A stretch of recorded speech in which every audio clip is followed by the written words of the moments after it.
Freudiana Radio, la voz psicoanalítica del mundo.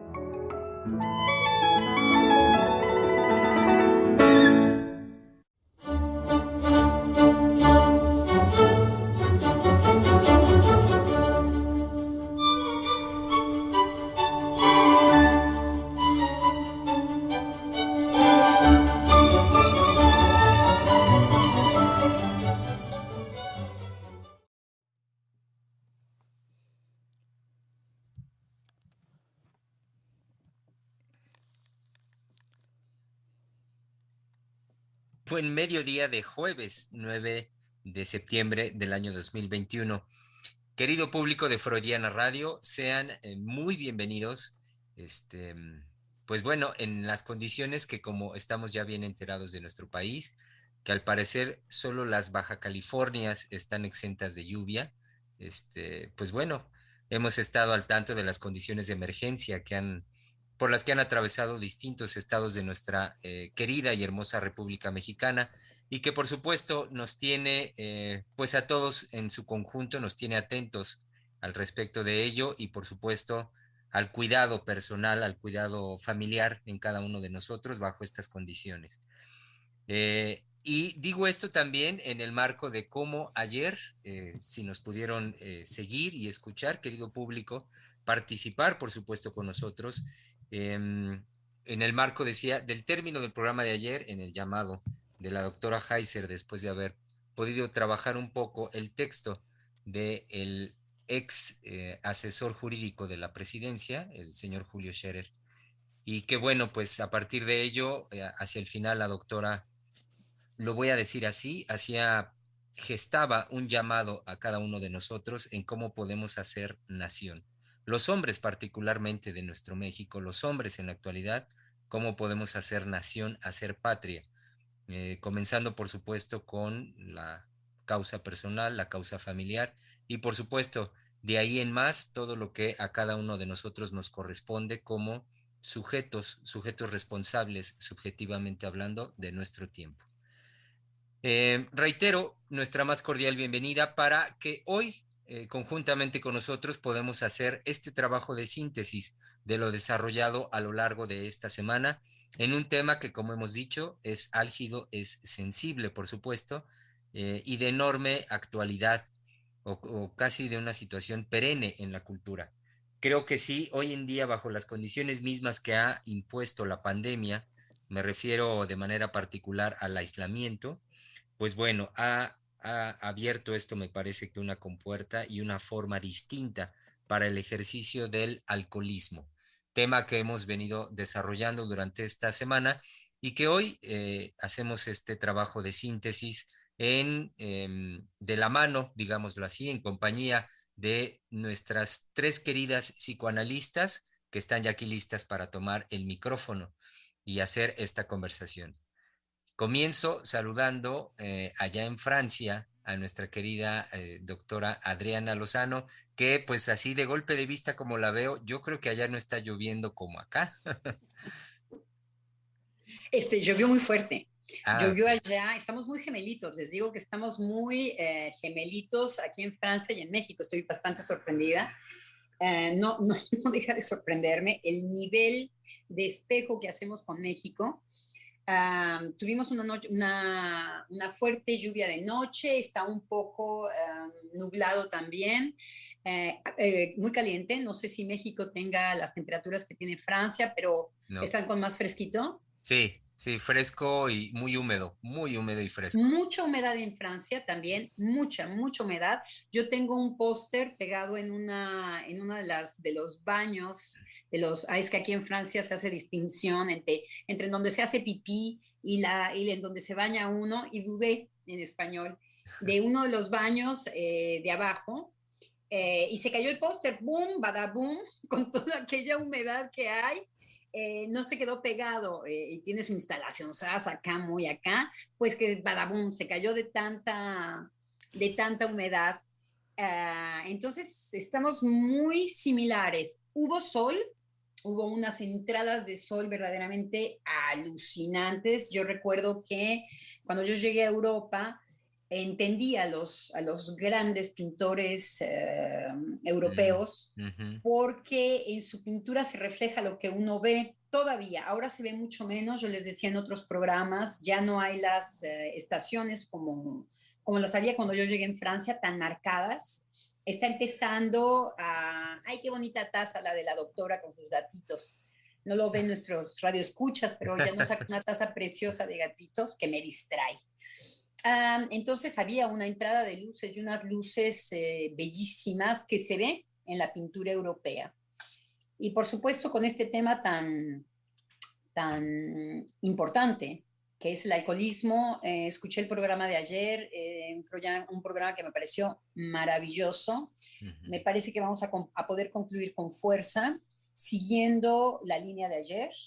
No tuve la ocasión de escuchar a los hombres, que me interesaban muchísimo, entonces espero que Germán sea el representante de los hombres y nos diga algo como para concluir también con respecto Ujú. a lo que trataron los hombres.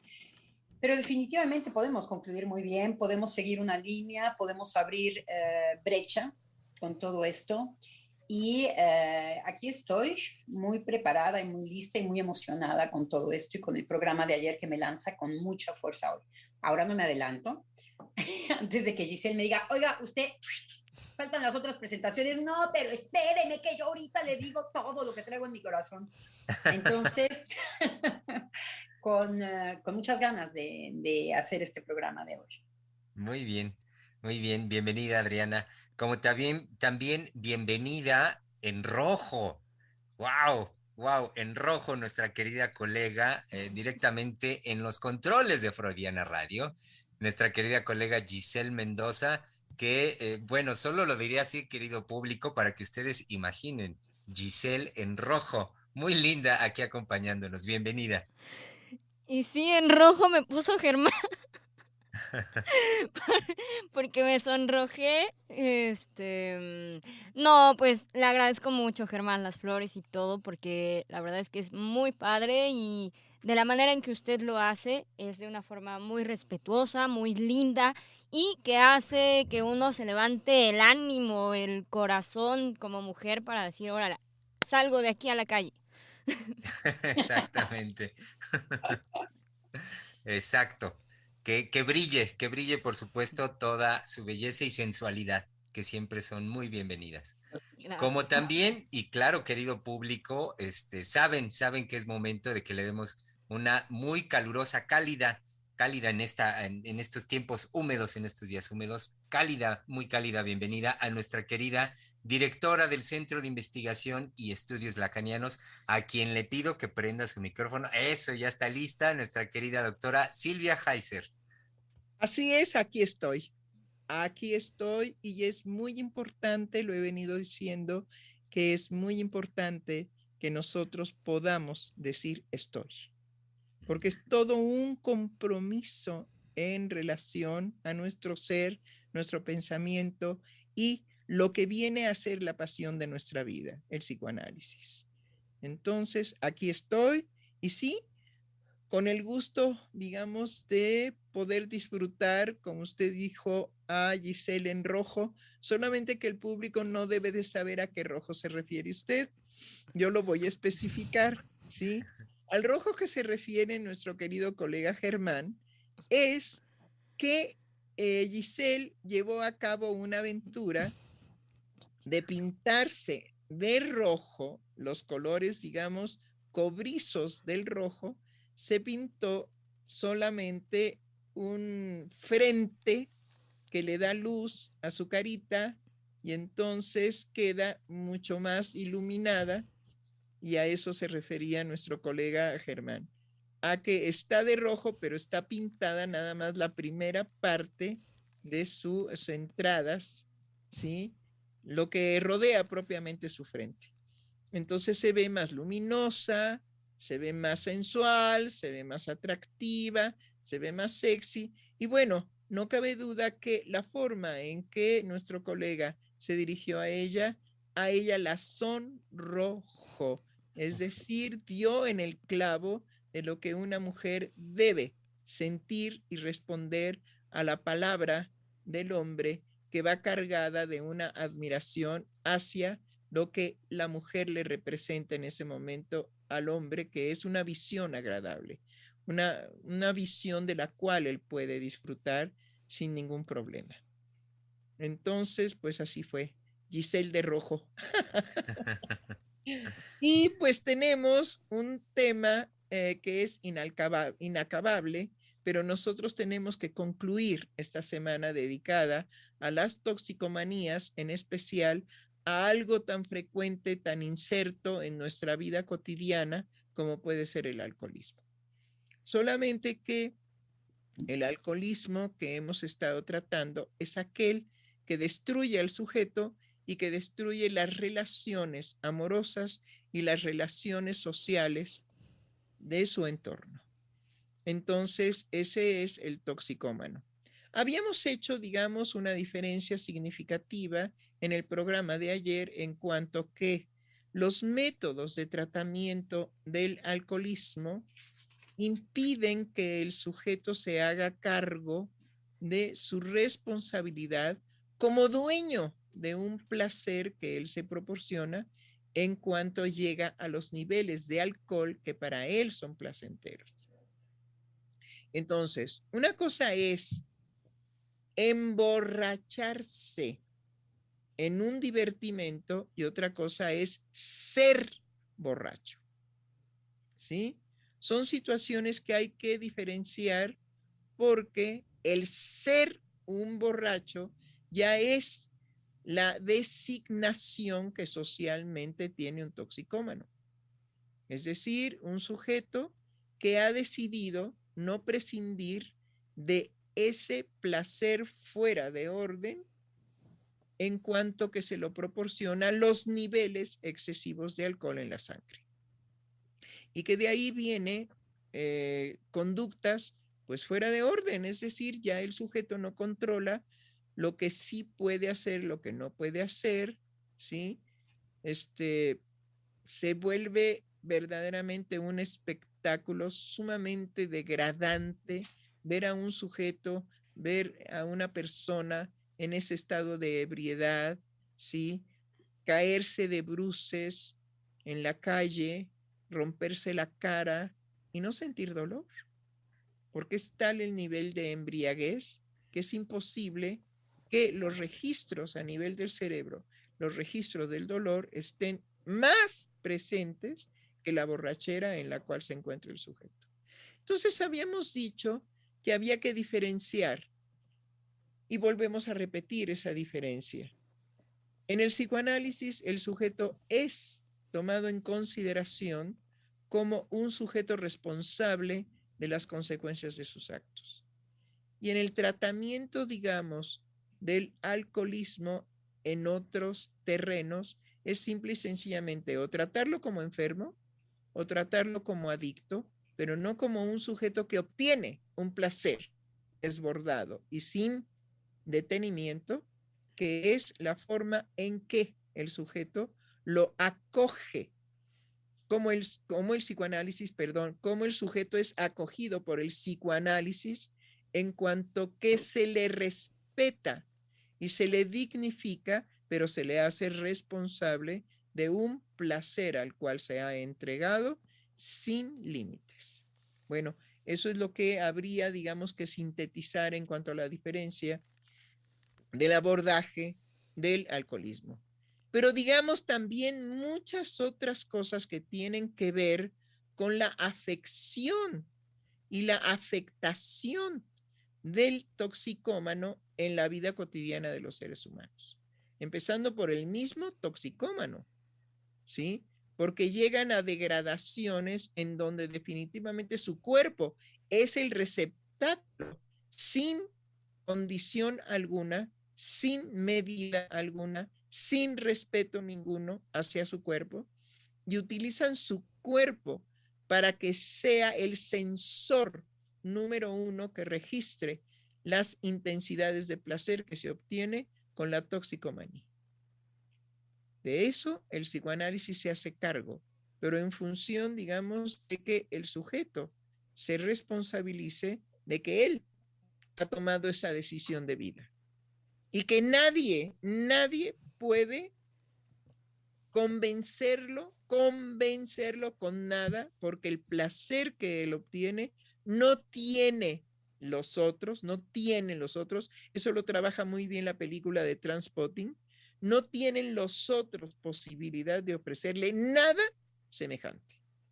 Él simplemente ama a su botella y sus contenidos.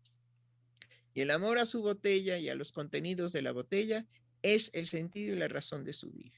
Ahora, hay toxicómanos y toxicómanos. Hay sujetos que están frente a ellos mismos disculpándose de su toxicomanía porque trabajan, porque producen dinero, porque llevan dinero a sus casas, ¿sí? Y de lo demás se aguantan.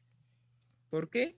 Porque mientras no te falte a ti nada, tú no puedes recriminarme absolutamente nada. Y por ahí podemos empezar de todas las posibilidades de los toxicómanos, cómo arreglan sus morales y sus vidas, pero no haciéndose cargo del destrozadero que hacen. Primero, porque es un autoerotismo, hay que decirlo bien, es un autoerotismo el placer que ellos obtienen, desligándose totalmente del compromiso amoroso que requiere no el autoerotismo, sino cuando el autoerotismo se desvanece, entonces el sujeto abre una posibilidad de amor en relación a los otros. Bueno, es todo lo que puedo yo decir. Algo que es muy importante, con lo que podemos también traer a conclusión, es aquello que Giselle nos señalaba el lunes pasado, y es que está tan generalizado, tan aceptado en nuestras sociedades este nivel de manifestación de toxicomanía como es el alcoholismo, que se ha vuelto un problema que nos indica, y lo podemos ver también en cómo el alcohólico es tratado, y es que es tratado en grupo, el alcohólico va en busca de un grupo en donde la identificación sea, si podemos decirlo, por lo más bajo, sea para empezar, por un nombre en donde pareciera que los representa a todos, soy alcohólico, y en esta expectativa de que los únicos que se pueden comprender entre ellos son alcohólicos entre alcohólicos. Entonces, no hay grupo más violento que el grupo que se aísla para tomar un nombre propio y decir que desde ahí ellos hacen un grupo particular y que la sociedad lo acoge. Entonces, un problema mayor porque el alcoholismo no ha sido nunca tomado en cuenta como para que haya algo que lo frene. Y hay que decirlo fuerte.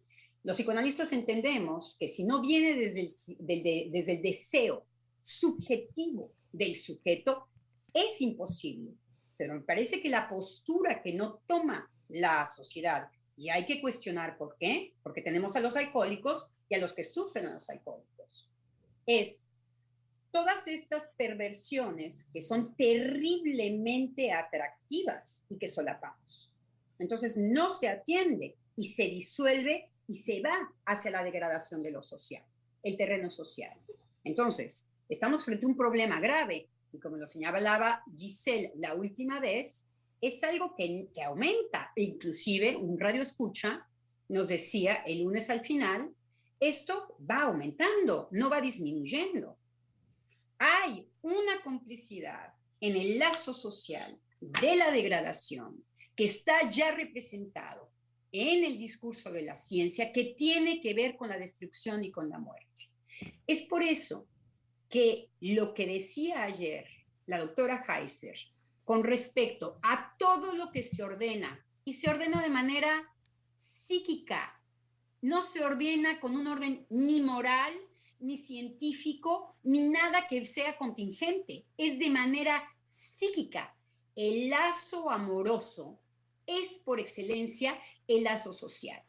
Entonces, efectivamente, tenemos que trabajar, como lo que sugería ayer la doctora Heiser, en este poder, ella decía, en la postura masculina, por ejemplo, desde la familia, en donde se inyecta un valor que solamente un hombre que puede hablar, amar a otro hombre que no es en la homosexualidad, sino en la admiración de las cosas que nos sobrepasan.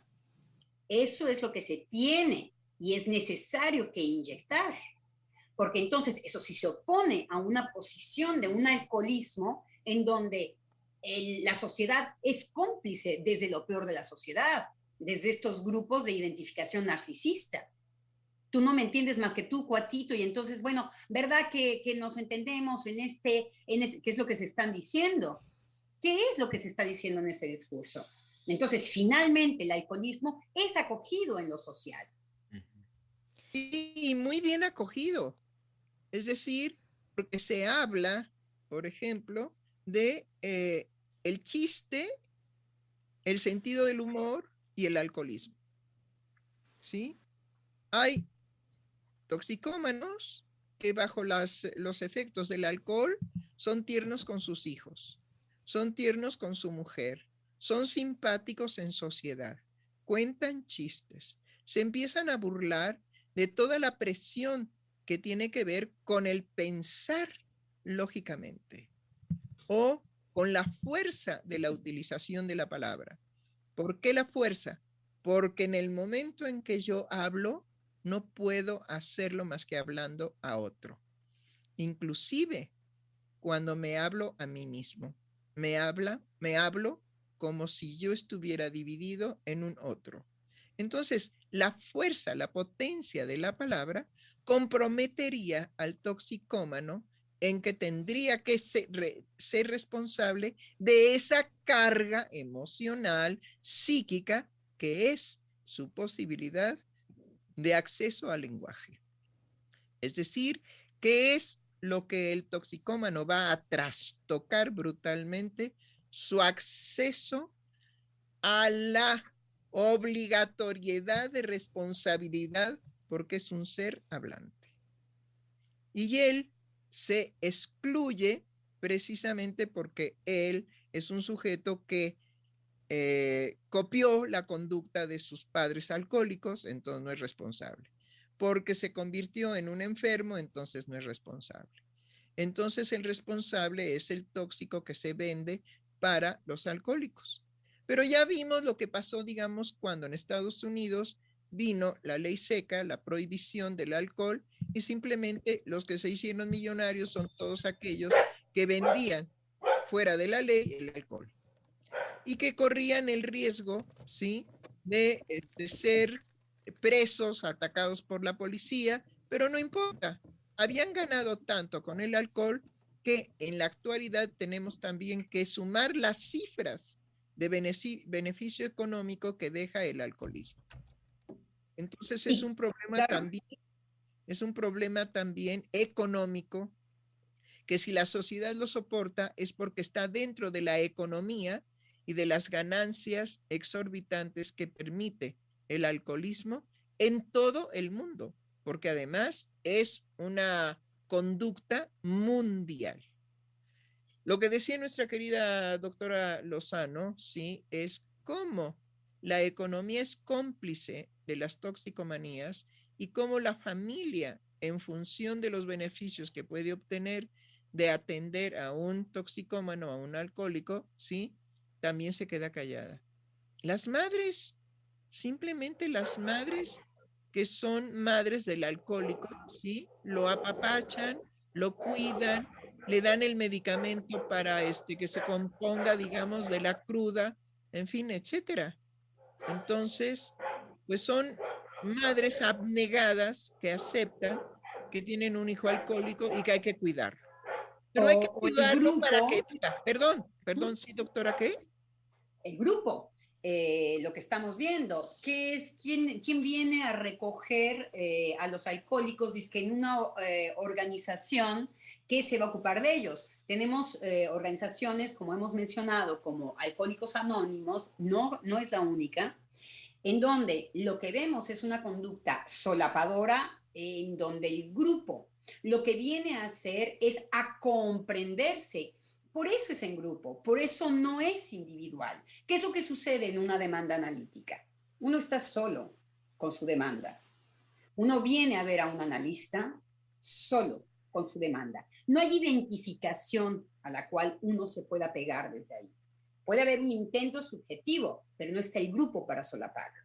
Y sabemos que los grupos son los que hacen juntos las atrocidades más monumentales, que se llaman guerras, que se llaman violaciones en conjunto, que se llaman crucificaciones, ¿no es verdad? Entonces, sí, doctora. Sí, iba yo nada más a decir que en el momento en que la responsabilidad subjetiva se comparte con otros, ¿sí? Se diluye la responsabilidad de los individuos en grupo.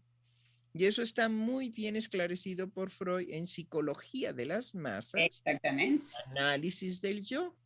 Claro. Entonces, al yo le viene muy bien ir a destruir, ir a matar, ir a violar, ir a hacer, digamos, sacrílega la conducta, ¿sí? Cometer sacrilegio en cuanto a los valores que sostienen también a la comunidad y no ser responsables. ¿Por qué? Porque fuimos todos. Entonces, lo que usted menciona, digamos, de cómo se apapachan los alcohólicos en grupo, indudablemente que se apapachan porque todos están identificados en no tener la conducta que ahora los exponía a la sanción ética de la sociedad. Ahora el placer, el goce en juego se desplaza a otra forma de toxicomanía. ¿Sí? Y no necesariamente porque tomen otro tóxico, pero pueden hacerlo. Hay muchos alcohólicos anónimos y hay que decir que lo anónimo no es para el psicoanálisis. El psicoanálisis no trabaja con anónimos. Anonimato. ¿Cómo, perdón?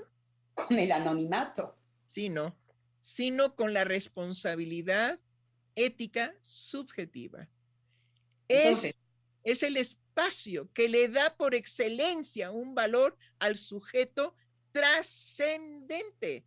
Usted es responsable de sus actos, por lo tanto trasciende usted en lo ético, en lo moral, en lo religioso, en lo social, en el lazo, en el amor, en todas las manifestaciones que un ser humano puede trascender. En todo eso estamos viendo trasciende.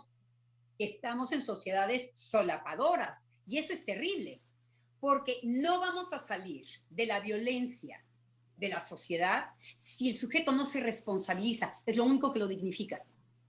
Así es. Si los sujetos no son dignos, lo único que puede dignificar a un sujeto es reconocer su deseo y saberse responsable.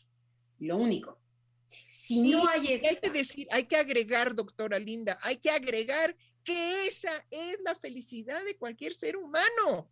Es cuando el sujeto se siente digno. Por eso en el programa de ayer hablamos de ese amor de un hombre hacia otro hombre y no en la homosexualidad, no en el placer de órgano, sino verdaderamente en los valores más elevados, como lo describe la carta de este sujeto que en este momento no recuerdo su nombre.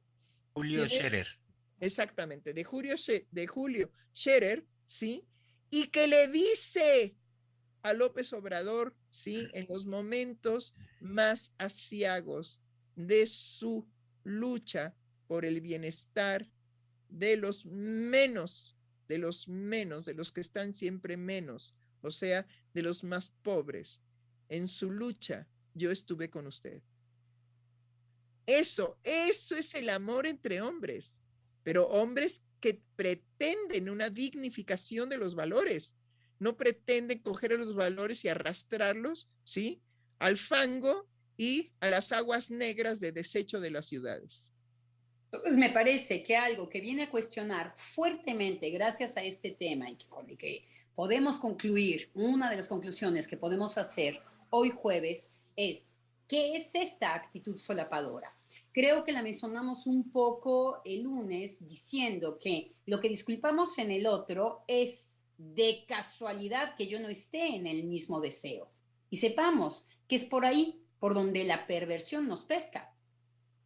Es ahí exactamente en donde reconocemos en nosotros algo que tiene que ver con estos placeres, que uno cede finalmente al placer, puesto que no es responsable de esa parte pervertible de uno mismo, que ya está ahí esperando a que le echen el sándwich. Eso es lo doloroso. Lo doloroso es venir a reconocer que uno es capaz de relajarse, que uno es capaz de traicionarse, que uno es capaz de no tener una posición frente a su deseo. Y entonces lo que va a tratar de hacer es ocultarlo. Y entonces lo tiene que ocultar en el otro. Lo que pasa es que esta es la cascada de violencia que la sociedad está generando. Porque la opción que nos queda es cuestionarnos para saber qué vamos a hacer con eso, pero no darle rienda suelta. Darle rienda suelta, por ejemplo, en el otro. Sí, claro. Emborráchate, sí. Ahora es como me confieso y vuelvo a asesinar. Así es, exacto. Entonces, no sé, hay que cuestionarse. Cuando yo solapo, cuando yo digo, pobrecito, ¿a qué estoy haciendo referencia? Creo que somos muy inconscientes en nuestro lenguaje cuando pensamos que estamos defendiendo al otro. Hay algo que me preocupa en todo esto porque las reuniones de los adolescentes, como ya es mal visto que haya, digamos, un adulto que ponga reglas para que no venga el desmadre, ajá, sí, o los desmanes, para decirlo más elegantemente, eso ya está, bueno, verdaderamente descartado. Entonces se reúnen los adolescentes en función de buscar intensidades eróticas y qué mejor que el alcohol y las drogas. Sobre todo que aquí habíamos mencionado, doctora, que en los adolescentes está en cuestión la identidad sexual. Así ¿Y qué pasa en nuestro país, por ejemplo, con respecto al alcohol? Está jugado algo de la identidad sexual, algo de quién es el que más puede consumir. Entonces, están desprotegidos también por el momento de la adolescencia. Así es, porque tienen que decidir, ¿sí?, al respecto de si son hombres o son mujeres. Y de si hay un conflicto en tener un cuerpo de mujer con una constitución psíquica de hombre. Y viceversa. Y que no van a dudar en representar lo que es un hombre y lo que es una mujer. Si un hombre es beber hasta alcoholizarse y entonces en ese desmadre yo muestro que soy muy hombre, no lo van a dudar. No lo van a dudar, sobre todo en la adolescencia. Ahora sí que, como se dice, le van a entrar con gusto.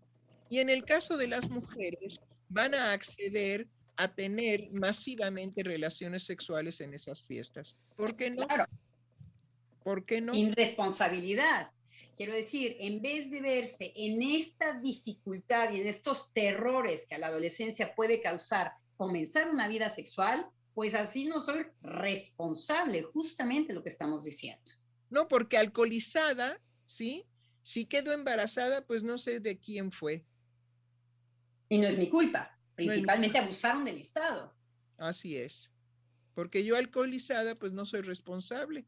Y si bailoteé arriba de la mesa y entonces me levanté el vestido y luego me bajé, digamos, las bragas, como se dice en términos generales, pues no soy responsable tampoco. Lo hacía bajo los efectos del alcohol. Sí, hablamos de una erotomanía femenina la última vez, el lunes, cuando decíamos, bueno, es inquietante el alcoholismo en las mujeres porque la fenomenología está muy cercana a todas las manifestaciones de lo sexual no resuelto, y es lo que se representa. En la mujer pierde la conciencia y es cuando abusan de ella. En la mujer pierde la conciencia y es como ella se desnuda. Entonces, esto queda muy desamparado porque va a haber un gran entendido. El hombre enfrente. Claro. El hombre enfrente. Pero alcoholizada, sabe que su cuerpo, ¿sí? Es algo que ella puede ofrecer para la incitación sexual masiva de los hombres que están, digamos, en estas fiestas, en estas reuniones. Y que eso, desde la antigüedad, está precisamente contemplado y se llaman bacanales. ¿Sí? Y vemos cómo, como decía Giselle la última vez, está tan respondido que el alcohol viene a ser un factor social de irresponsabilidad, que cuál es el chistecito que vemos siempre en las series gringas. Bueno, es que te dije eso porque estaba borracho. Es que hice eso porque estaba borracho, pero no soy yo, ¿eh? No, entonces, es el borracho. Okay. Vemos cómo el alcohol y la irresponsabilidad van de la mano. No hay dignidad en estas conductas. Claro. Ahora, hay algo que me preocupa de la intensidad con la cual usted y yo le damos tono al programa. No estamos haciendo un quehacer moral, señoras y señores. Estamos haciendo un quehacer de un compromiso ético en cuanto que nos preocupa la degradación de los sujetos en la actualidad en todo el mundo a partir de que ha llegado a la resolución de todos los conflictos psíquicos que se le puede presentar al niño, al adolescente, al adulto joven, al adulto maduro y a los ancianos en relación a las toxicomanías. Tenemos una responsabilidad los psicoanalistas y esta responsabilidad no es moral, es ética. Entonces, no nos vayan a confundir con, bueno, estos perseguidores de la conducta de los seres humanos. ¿Qué carajos les importa? Bueno, yo creo que además... Adelante, Giselle. Que la fuerza, yo pienso, con la que hablan usted y la doctora Lozano. Y usted también. Creo que es necesaria, en tanto que pareciera muchas veces que cuando se habla de estos niveles nombrados así de alcoholismo, de las toxicomanías en ese nivel, como de algo que centra la vida toda de un sujeto y que pudiera ser cosa de unos cuantos, lo cual no es así. Creo que ha sido abrir, digamos, la relación que nos puede alcanzar en lo cotidiano, ya sea directamente de la gente joven que ha podido acceder a estas formas de degradación, digamos, en una línea del no pasa nada, porque muchas veces incluso empieza la situación en, pues vamos a beber alcohol y tal, y bueno, se escucha de jóvenes decir así, con la mano en la cintura, me tomé una tacha, me tomé un cuartito de tacha, y como si no trascendiera eso más allá de aquel evento en el que armaron la fiesta y lo que pasó ayer nadie se acuerda. Cuando arrastran un vacío en sus vidas que no se pueden decir a sí mismos y no atinan a qué se debe ese vacío, sin embargo, van como autómatas consumiendo este estilo de vida que está en la línea del goza hasta que revientes, ¿no? Por el lado de la intensidad del trabajo, por el lado de la intensidad del consumo, por el lado del acceso a las relaciones sexuales en esa intensidad. Es decir, entre más, digamos,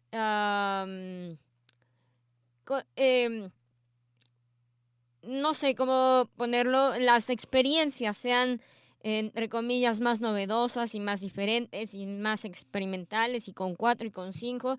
Es decir, todo eso va acumulándose en la línea de una intensidad. Y bueno, por otro lado... un segundo, entonces seamos claros. ¿Qué pretendemos con la intensidad que nosotros le ponemos a la problemática del toxicómano?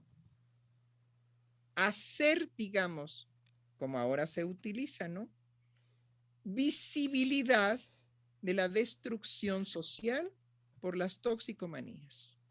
Entonces, ¿cuál es la postura del psicoanálisis y de los psicoanalistas frente a este, digamos, empuje de un tsunami que ahoga en la actualidad a la sociedad, ¿sí?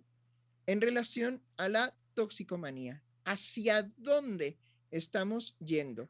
Entonces, el psicoanálisis dice, bueno, no podremos frenar la decisión del capitalismo, la decisión de la ciencia y la decisión del sujeto de alcanzar un goce sin límites. No lo podemos ni frenar, ni detener, ni moralizar, ni nada. Lo podemos precisamente poner a los escuchas que podrán, digamos, tomar una conciencia ética y empezar por lo menos a crear situaciones óptimas para que el lazo social no se destruya y para que no vayamos como todos esos animalitos que se suicidan en masa, ¿sí? A una situación abismal. No queremos ir a una situación abismal. Nos hacemos cargo entonces de lo imposible de las toxicomanías, como el ascenso del objeto A al cenit, que ya lo dijo Lacan en los años 70. Sí, y me parece que también hay de nuestra parte un pujar a sonar la alarma, a que suene esta urgencia de la cual hablaba Giselle, por un lado, y por el otro lado, a desenmascarar aspectos falsos de las propuestas que se nos están haciendo socialmente. En cuanto hay una proposición de desresponsabilizar al sujeto de sus actos, lo llevan a una degradación sin igual. Eso hay que decirlo. No es una sociedad que construye algo de lo que pretende decir con respecto a todos sus discursos de biología y de que hay que salvar la tierra, cuando se está solapando en el ser humano todo lo que tiene que ver con la destrucción. Entonces, lo único, y lo sabemos los que hemos hecho un trabajo analítico, es que si algo nos permite tomar una decisión ética, es reconocer que la pulsión de muerte nos habita, es reconocer que la perversión nos empuja, que es lo que se pretende decir que no es en el ser humano. Entonces, el psicoanálisis es el único que está parado en decir, al contrario, es por ahí, y la única posibilidad es que el sujeto puja exactamente en el sentido contrario de manera natural. Y entonces, ¿por qué no? Entonces, ¿por qué no? Hoy los discursos dicen, no, date placer, estate solo. Ahora que se va a destruir la tierra, pues mejor una postura como un poco de Trump, disfruta la tuya, a ver ya los que no disfrutaron, pues nos da igual en ese cinismo. No hay un pujar solamente hacia eso, es lo que usted decía ayer. Hay un pujar hacia otras cosas y entonces tenemos que hacerla sonar. Hay algo que usted acaba de tocar. Todo toxicómano tiene como condición de conducta ser cínico. Y entonces el cinismo es aquel que dice, dime, dime, dime para seguir burlándome de lo que tú me dices. Sigue Por un lado. Y por el otro lado, hago sonar lo que no es moral en nosotros. Porque ¿qué sería lo moral?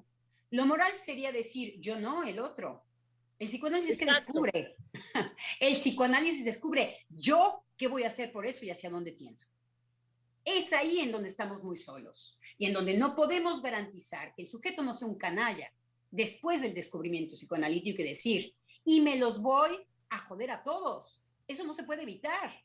Como hay gente que dice, no, yo a mi perversión le pongo un límite porque mi satisfacción amorosa es mayor.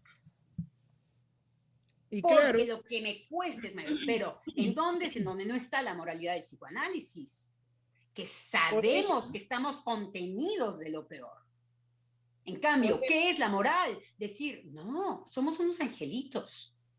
Somos unos angelitos. Es porque, y ahí viene la disculpa, es porque ahí viene el traumatismo, es porque todo menos mi responsabilidad y mi deseo. Ahí está la moral. doctora, es que se le olvida que existe el diablo. Claro, El diablo nos pervierte, por supuesto. ¿sí? El diablo es también el tóxico para que ponen en circulación tóxicos que se puedan consumir. Yo no soy responsable. Es el No, y tóxico. yo estoy bueno, sobre todo yo tengo una naturaleza buena. Ay, Exacto. qué bueno, se está viendo nuestra naturaleza tan bonitos que somos. Claro, Entonces, Ahí reside la ética y no lo moral. sí, exacto. Entonces distingamos que la postura del psicoanalista, ¿sí? Inserta en el decir, digamos, de la vida cotidiana de los sujetos, ¿sí? Sin ti, en cuanto a tu decisión ética, no se construye el lazo social. Te necesitamos. Por eso, digamos, la presencia de esta carta amorosa de dos hombres que pueden estrechar lazos para crear un México mejor. Eso es hermosísimo, porque de ahí podemos ir a lo particular de lo familiar. Necesitamos hombres que luchen por el bienestar de sus familias. Necesitamos hombres que no se permitan degradar sus valores por los discursos que los atacan y que los convierten solamente en machos, machos, machos, machos, machos.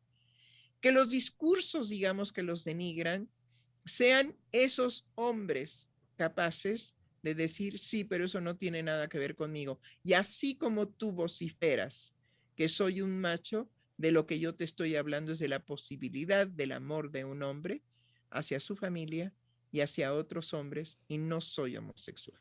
Yo puedo frenar en mí lo peor en mí. Exacto, Puedo hacerlo. Eso es lo que es glorioso. exacto. Yo puedo frenar lo peor. Así es, Y primero en mí. claro, pero lo puedo frenar mejor en la toma de conciencia que permiten precisamente estos programas. ¿Por qué? Porque el psicoanálisis habla siempre de lo que los sujetos ocultan y de lo que los sujetos se ocultan. Por eso siempre será el psicoanálisis una piedra en el zapato en todos aquellos moralinos que tratan hipócritamente de ocultar que tienen las mismas pasiones bajas que cualquier degenerado sexual. Y bueno, Sí, ¿cómo andamos de comentarios, mi querido Germán? exactamente, doctora, a eso me dirigía. Por parte de nuestra radioescucha, Analicet Martínez, que nos dijo, saludos, queridos doctores, Ana, por estar nosotros, así lo escribió. Fernando Honorato Basualto dice, buena aclaración de lo no moral. Y él mismo dice, porque suele abordarse el fenómeno o moral o fisiológicamente, pocas veces psíquico. Sí, es verdad. Es verdad, Totalmente. lo psíquico está como olvidado en el peor de los rincones de la basura. Ujú. Ni siquiera en la Descartado. basura, sino en el peor lugar de la basura. Ahí mandamos lo psíquico. Ujú. Y también, doctora, bueno, en ese lugar de la, pues ya lo asocié así, en ese lugar de la basura, lo psíquico está reducido al nivel conductual, considerándose lo psíquico como meramente la expresión de la conducta en hábitos y costumbres. Entonces, desde ahí los tratamientos, como lo que se aplica en los grupos de AA y en otros lugares, lo que proponen siendo ese el fundamento para ellos de lo psíquico, el de la conducta, entonces se trata nada más de modificar la conducta de la ingesta de bebidas alcohólicas y en el momento en el que eso se realiza, pues voilà, ya éxito, ya logramos lo deseado y entonces de ahí para adelante. Y se Me hacen supone... pensar, Germán, en un Ajá. ejemplo que tengo hoy de un pequeño paciente que recibo. Es un chiquito que tiene 8 años. Y entonces la madre lo llevó con el sofrólogo. ¿Así se dice en español? No me suena. Ay, ¿No? chin. ¿Qué será? Bueno, es a otra terapia en donde, bueno, la terapeuta le daba consejos, le decía cómo es que él podía vivir en sociedad. Y entonces le dijo a la madre, bueno, es que a mí la sofróloga me gusta porque pues me da consejos, entonces ir con Adriana pues como que me cuesta más trabajo, pero bueno, quiero ir a ver a Adriana. Entonces finalmente mi paciente, yo le decía, bueno, definitivamente el psicoanálisis no es el lugar de los consejos. No es el lugar de lo que estás diciendo ahora, Germán, por eso me hiciste pensar en eso. Ahora, lo que es muy lindo es lo que le dice mi paciente a su madre después. Simplemente con quiero regresar con Adriana, en donde yo le dije, tú tienes la posibilidad de decidir por los consejos, pero el único lugar en donde eres escuchado es en el psicoanálisis. El mundo está hecho para aconsejarte. Te aconsejan en la escuela, te aconsejan tus padres, te aconseja la iglesia, te aconsejan. Pero el único lugar en donde eres escuchado de manera particular es en el psicoanálisis. ¿Y qué es lo que escuchamos? Él se llama Thiago. Yo le decía, ¿qué es? Es aquello que nos es oculto de nosotros mismos. Entonces, bueno, se quedó efectivamente con este paseo terapéutico que los padres muchas veces pueden hacer, pues gimnasias, psicoanalistas, toda la ranfla de proposiciones que hoy se dan y que están de moda, para obtener pues finalmente un resultado en donde el niño no manifieste absolutamente ninguna imperfección de lazo social con la escuela principalmente. Y en la expectativa de asegurar los empleos y la riqueza que el niño pueda tener más tarde. Pero Entonces, lo convierten en un cínico.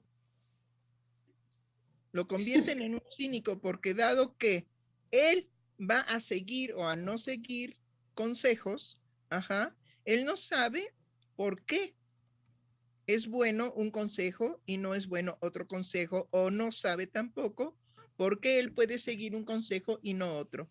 Claro. Es decir, es un cínico. sí, nunca aparece la cuestión del deseo, del sujeto, del responsable. Entonces, mi paciente se dio muy bien cuenta que ahí lo que estaba era su palabra. Nada más y solamente su palabra, no la palabra del analista. Entonces sale y le dice a la madre, voy a seguir viniendo con Adriana. Y muy probablemente, bueno, ya no va a ir con la sofróloga, así se llama aquí en Francia. Sí, y de hecho, Adriana, ya Giselle me hizo llegar la información donde dice, la sofrología es un conjunto de técnicas terapéuticas alternativas que pretende ser una alternativa para el tratamiento de estrés y otros problemas psicológicos. Y vamos ¿Y viendo también. en qué consiste?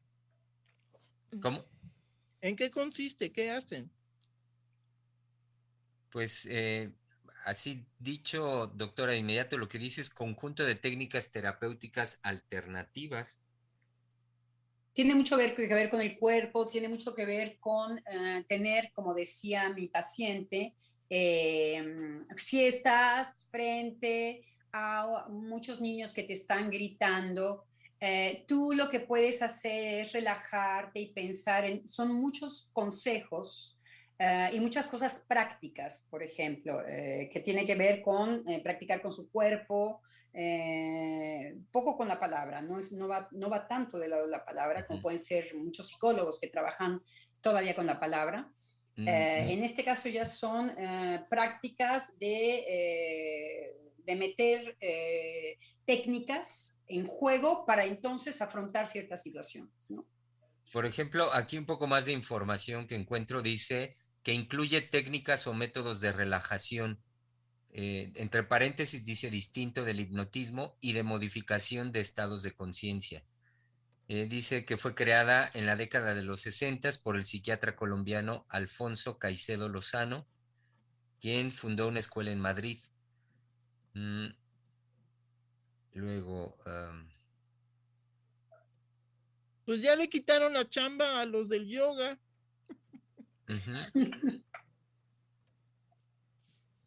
Sí, va por ahí el doctor. Sí. Entonces vemos lo que tú estabas diciendo, Germán, por eso me hiciste pensar en esta entrevista que yo tuve con mi pequeño paciente, y cómo él muy bien escuchó que en el caso del psicoanálisis, que tiene que ver muy rápidamente con la responsabilidad, por eso hice énfasis, por eso hablé de esto, en donde lo que el paciente trae es su palabra. Es su palabra. Él habla y dice desde él su historia. Lo que vive, lo que siente. Es responsable de lo que trae a análisis. De hecho, ya después los psicoanalistas sabemos que no sabemos nada, pero que escuchamos. Y bueno, mi paciente, ahí en donde tuvo el coqueteo con la sofrología, es que en la sofrología lo hacían ausente de su responsabilidad, le permitían la salida no responsable. Y por supuesto que es una tentación para un niño que dice, rico, aquí ya está, no voy a tener que ver qué es mi deseo en mis actos. Nada más voy a aplicar una técnica. Y justo creo que en relación al alcoholismo, al alcohólico, la forma de conducirse y en donde va a estar la seducción hacia los otros, porque lo vemos en el individuo alcohólico, cómo genera todo un entorno que en donde él se presenta de una forma lastimera y pusilánime para demandar del otro no solamente muchas veces su lástima, sino su aceptación, su acogimiento. Lo vemos en los pueblos, está el borracho del pueblo que va pidiéndole 20 pesos para su alcohol al primero que le pase enfrente, ¿no? O ya de una forma más organizada en los grupos de alcohólicos anónimos, incluso la gente que forma parte de estos grupos hacen un llamado a los otros, aunque no sean alcohólicos. Es decir, esto es tan grande, tan fuerte en relación a el saber que nosotros poseemos del otro, que cualquiera cabe. Y está en función de esto que señala muy recurrentemente la doctora Adriana Lozano, de no te hagas, tú también. Y lo que hacen justamente es ejercer una moral, es la construcción de una moral, ahí sí, llena de preceptos, llena de condiciones fundamentadas, según ellos, justificadas de la violencia contra el otro. Entonces, cae, digamos, en esa justificación que es la línea que seguía la doctora del cinismo, que se juega en los alcohólicos, ya tienen por anticipado justificado el que aquel que va a venir a integrarse en el grupo lo vamos a palear con un decir, ¿no? Lo vamos a hacer pedazos, es romper al sujeto, justamente para poderlo tener a merced de nosotros. Y en esa línea ellos se manejan al exterior como soy un sujeto que camina roto, que camina con un sufrimiento, que camina en una lucha permanente, en un día sí y mañana espero que también, pero no tengo la certeza del día de mañana. Es decir, es un conducirse frente a la vida verdaderamente pusilánime y esperar del otro la complicidad, ni siquiera es la aceptación, sino es la complicidad de ese estado pusilánime de llevar una vida. ¿Y no es eso precisamente una forma de satisfacción del dominio que se puede ejercer sobre la sociedad entera a partir del éxito económico que tienen los tóxicos ofrecidos sin consideración a niños, adolescentes, adultos jóvenes, a todo aquel que quiera consumir, a todo aquel que después no encuentre razón en su vida que no sea el consumo de los tóxicos que yo vendo y que me enriquezco a partir de una posibilidad de placer en los seres humanos al cual no tienen por qué renunciar. No hay ningún valor que los lleve a renunciar, ninguno. Entonces, la proclamación de los gobiernos para combatir las producciones en los laboratorios clandestinos, vemos que de alguna y de otra forma siempre el Estado fracasa, siempre el Estado fracasa, siempre el Estado fracasa. No bien, digamos, muere en la lucha, digamos, por los terrenos entre los vendedores de tóxicos. Se pelean, se matan entre sí, vienen enormes cantidades de sujetos que quieren, que anhelan ocupar su lugar. Entonces tenemos que hacer también un análisis de la fiebre deshonesta del capitalismo que se ejerce precisamente explotando la posibilidad de un ser que se va a convertir en un ser pusilánime, en un desecho, porque encuentra un placer inédito en la ingesta de un tóxico que lo exime definitivamente de toda responsabilidad ética. De toda responsabilidad ética. Entonces, llevar a un niño con un especialista que le va a aplicar técnicas para disminuir la ansiedad y el estrés, ¿sí? Pudiera ser una propuesta noble. En realidad es una propuesta innoble, porque sin analizar cuál es la fuente de su estrés, de su angustia, de su desazón, de sus berrinches, de no querer colaborar con la escuela, con la madre, con el padre, con los Es la amigos, primera violencia hecha a los niños. No reconocer que el niño está en eso. Quiere decir que no se le reconoce. ¿no? No se le reconoce. Si el niño está ansioso, si el niño está, es porque, como se dice, ahí está, el niño está ahí. Después se dice, el niño está ansioso. Ahí está, señoras y señores.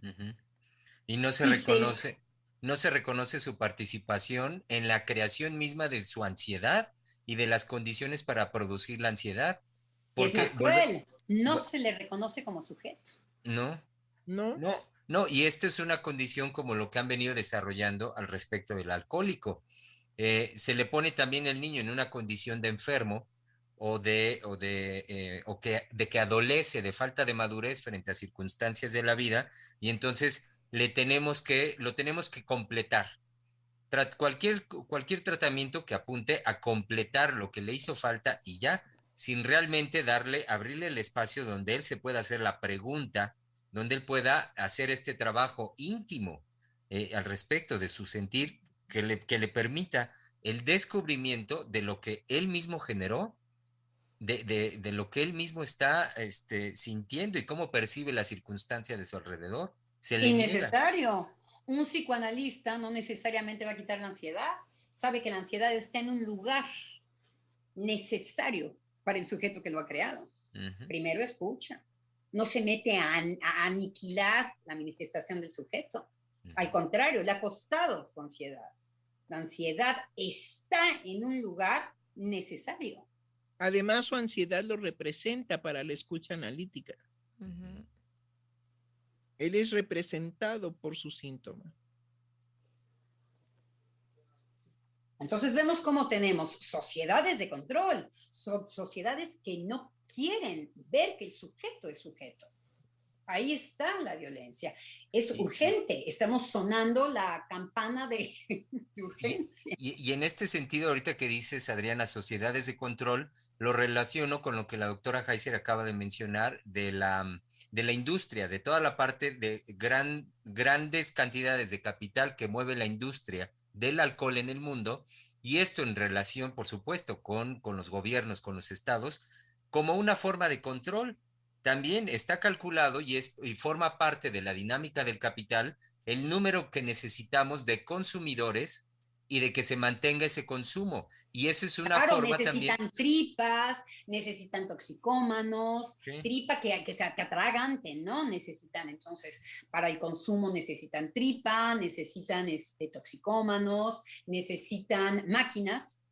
Los niños no es que tengan un síntoma, sino es una cosa biológica que vamos a regalar con fármacos. El consumo necesita todo menos al sujeto. Ujú.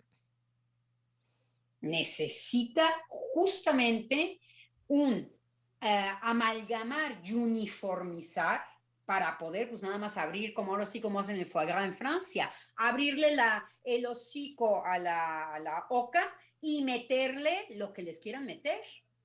No hay nada más lesivo, además, porque simbólicamente estar alimentando al que consume es proponerle algo, es estarle metiendo al otro algo. Bueno, y en México, que somos albureros, queda como muy clarito. Claro. Claro, denme oportunidad de leer un par de comentarios más que llegaron de nuestro querido público Radio Escucha.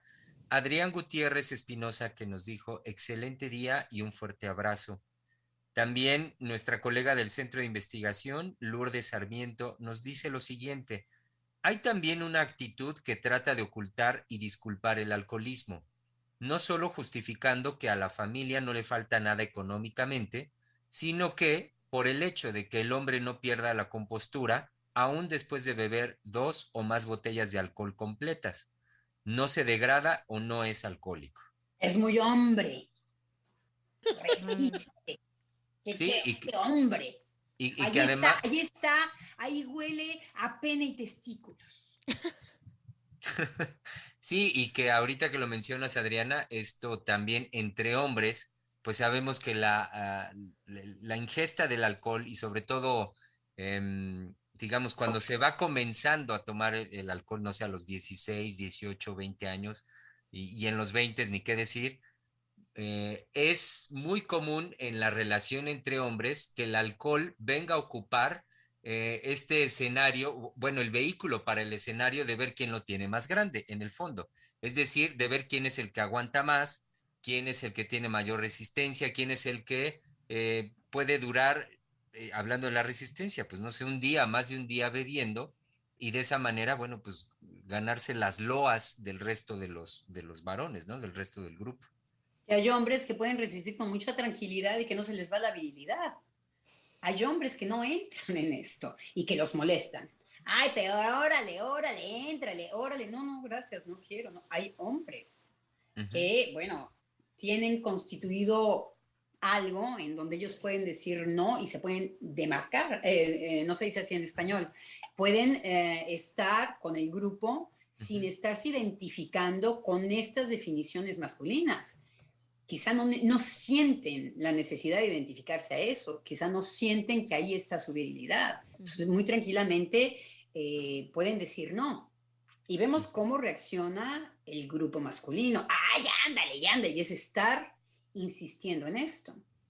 En una perversión, podríamos decir, de este sujeto que no necesita mostrarse hombre de esta manera. Así es. Y doy lectura al último mensaje que hemos recibido hasta este momento. Llega por parte de Ana Elisa Galindo. Son un par de preguntas y es lo siguiente. ¿Qué lugar tiene en el psicoanálisis el tabaquismo? ¿Es una toxicomanía relacionada con la dificultad de establecer lazo social? Indudablemente. Es decir, hay personas, si usted está en contacto con gente que fume verdaderamente como toxicómano, que puede pedir permiso y salir urgentemente a fumar un cigarrillo porque no puede más. Esa es la conducta toxicómana.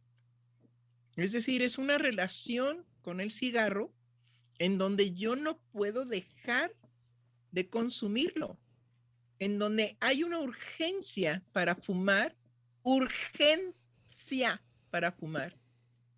Entonces la conducta es muy clara. Ese es un toxicómano. Y además el problema con el cigarro es que intoxica a los de al lado. Bueno, pero espéreme Porque tantito, el alcohol doctora. no te lo echan en la cara. No, espéreme tantito, ¿sí? Entonces, en la pregunta de ella, hay, digamos, un desliz, y yo lo escucho, en cuanto que como si hubiera conductas toxicómanas que no lo fueran. Es decir, en su pregunta hay, ¿acaso también fumar es una toxicomanía? Sí, señorita, si se presenta, digamos, como algo de lo cual no puede prescindir un sujeto. Aquel que trae hasta 2 cajetillas para garantizar que en la madrugada, en la noche y en el momento en que lo requiera, tiene el tóxico a la mano. Entonces, estamos hablando de la forma en que se relaciona un sujeto con el tóxico. Entonces, bueno, como conclusión, me parece que es maravilloso decir que efectivamente la toxicomanía se puede extender. Como decía Freud, uno puede erotizar cualquier parte de su cuerpo y más allá. Puede ser hasta fetichista la cuestión libidinosa.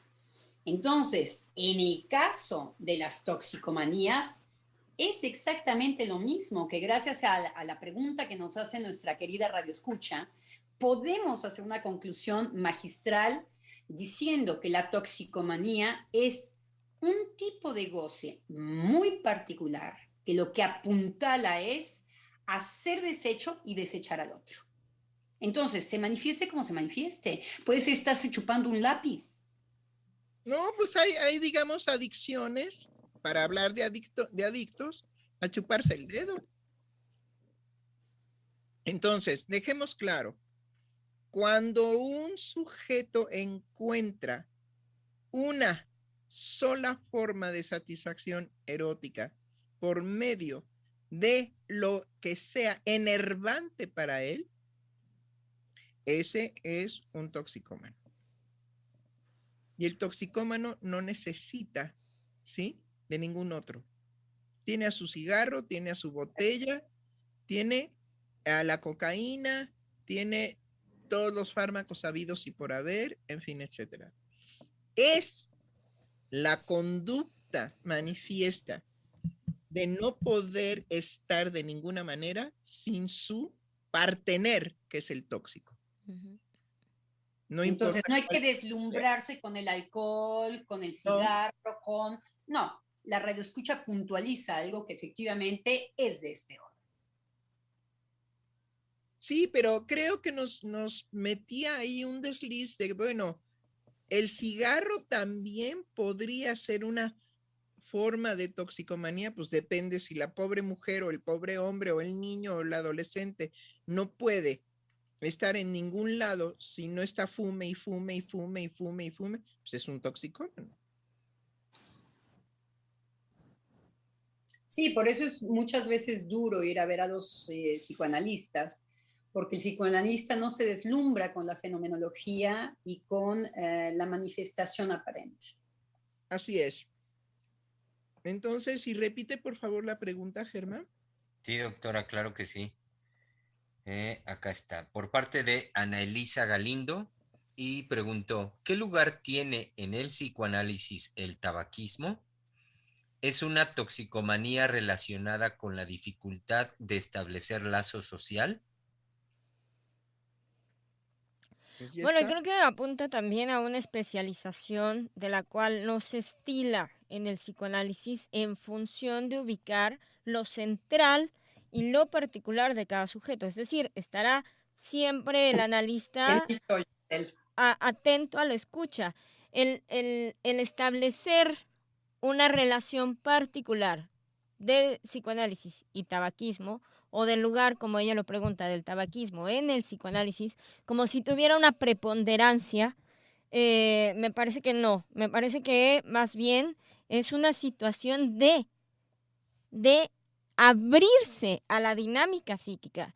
Y hay una descripción genial que hace Freud cuando él está nombrando las pulsiones parciales en el desarrollo libidinal y qué lugar van tomando en el desarrollo libidinal, hay un momento en el que dice, bueno, mucha gente me ha preguntado si hay pulsión, no sé, ahorita se me ocurre porque no me acuerdo cuál ejemplo da Freud, pero de lavar los trastes, podemos pensar. Si hay una pulsión de lavar los trastes. Exactamente, puede haber la pulsión en esa manifestación tan extensa de lo que es posible lo psíquico. Pero, digamos, a lo que Freud le va a dar un lugar particular es a lo fundamental. Entonces, no nos perdamos también en la variación de las manifestaciones de lo psíquico, siempre y cuando podamos apuntarlo, podemos nombrarlo, podemos verbalizar, siempre y cuando apuntemos a lo fundamental, como se ha intentado en estos programas, de lo que está jugado del sujeto en su dinámica psíquica. Bueno, No lo que está jugado, precisamente, hay que señalarlo. Vuelva a hacer la pregunta, Germán, por favor. Claro que sí, doctora. Por parte de Ana Elisa Galindo, ¿qué lugar tiene en el psicoanálisis Ahí el tabaco? detengas. ¿Qué lugar tiene, sí, en el psicoanálisis el tabaquismo? Ella misma lo está diciendo, ismo, ¿no? ¿Es ismo o no es ismo? ¿Dijo tabaquismo, sí o no? Claro. Sí. Ella ya está diciendo que hay una manía. Entonces, hay una aparición maníaca en relación a lo que le hace falta al sujeto. Tabaquismo. Entonces, ella misma lo sabe. ¿Qué lugar tiene? Sí, sígale, Germán. En el psicoanálisis. ¿Por qué en el psicoanálisis? ¿Por qué en el psicoanálisis? ¿Qué lugar tiene en el lazo social? ¿Qué lugar tiene en la sociedad? ¿Qué lugar tiene en mi vida? ¿Qué lugar tiene en mi vida mi tabaquismo?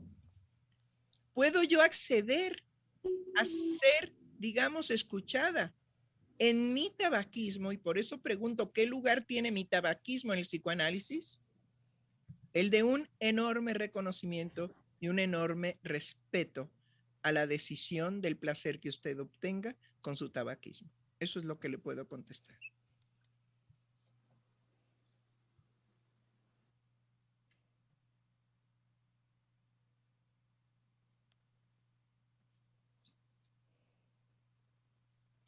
Pues, doctora, colegas, estamos a 5 minutos de llegar al término de la emisión del día de hoy jueves, también al trabajo, por supuesto, realizado a lo largo de esta semana, invitando, claro, a nuestro querido público para retomar este espacio de la conversación la semana entrante, semana de celebración patria, que lo sabemos muy bien. Ah, qué bien que nos recuerda eso, porque 15 y 16 no habrá más que programa grabado, pero no habrá programa en vivo. Entonces, festejemos a la patria sin exceso ni de alcohol, ni de tabaquismo, ni tampoco de depresión, ni tampoco de angustia, ni de tampoco fantasma de muerte. Festejemos con alegría lo que nos espera de bienestar por el hecho de tomar la decisión de seguir viviendo bien, así en seco. 15 y 16 festejemos lo que México es todavía gracias a esos dos sujetos que fueron capaces de comprometerse en la realización de un proyecto imposible, desterrar la corrupción del país llamado México.